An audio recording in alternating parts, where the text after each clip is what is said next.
C'est le match de la saison. Ce lundi soir, le SCO accueille le RC Lens et pour l'occasion, les supporters sanway auront fait le déplacement. Match d'une extrême importance. Tous les concurrents directs du SCO ont gagné ce week-end. Les Angevins doivent donc impérativement l'emporter pour retrouver leur 3e place et surtout ne pas décrocher au classement.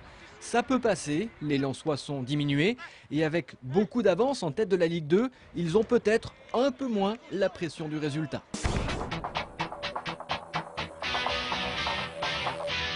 Angers-Noyant s'impose face à Montélimar 26-23 et reste en tête du championnat de National 1. Vu comme ça, c'est bien. À y regarder de plus près, c'est un peu différent. Montélimar, c'est la lanterne rouge. Alors quand on passe 15 points à Châteauneuf ou encore 20 à Chalon-sur-Saône, on peut s'étonner de cette victoire laborieuse des Angevins. J'ai essayé de nous trouver des circonstances atténuantes, c'est qu'on n'a pas joué plus de 15 jours. Et on a eu une semaine qu'on a trouvée vraiment très difficile par rapport aux autres semaines depuis le début de la saison. Donc du coup, je pense qu'on était un peu fatigués sur la reprise. Et voilà, et Montélimar a bien joué le coup, ils ont joué le tout pour le tout, ils ont vu qu'on était faibles dès le début et ils ont poussé quoi. Sans trop remettre le couteau dans la plaie, notons qu'Angers était mené 9-4 après un quart d'heure de jeu et que son entraîneur reconnaît que son équipe a passé 30 minutes à faire n'importe quoi.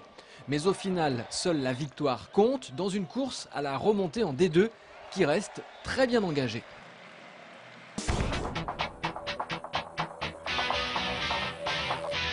Moins bien engagé, c'est le 5e match d'appui des Ducs d'Angers. Ce mardi, ils accueillent Amiens pour une ultime rencontre qui va leur permettre de se départager en vue des demi-finales.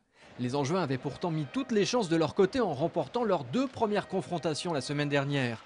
Mais ce week-end, ils ont perdu coup sur coup à Amiens, 4-3 puis 2-1. Oubliez ces rencontres entachées de très nombreuses pénalités.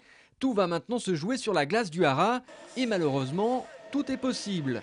Il faudra être fort. En attendant, Briançon, qui est déjà qualifié pour la demi-finale, se repose et attend.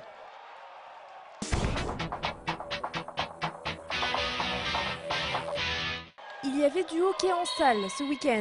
La salle Jean Monnet a accueilli les finales de National 2. L'occasion pour plusieurs équipes d'accéder au niveau supérieur.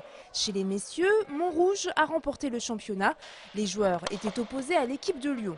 Du côté des femmes, l'équipe de Ronchin dans le Nord et le CF Paris rejoignent la Nationale 1.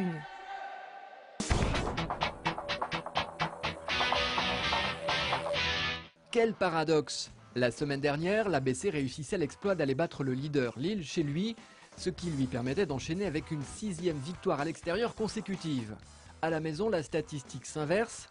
Ce week-end, défaite après prolongation 82-91 face à Boulogne-sur-Mer. L'ABC est désormais 7e.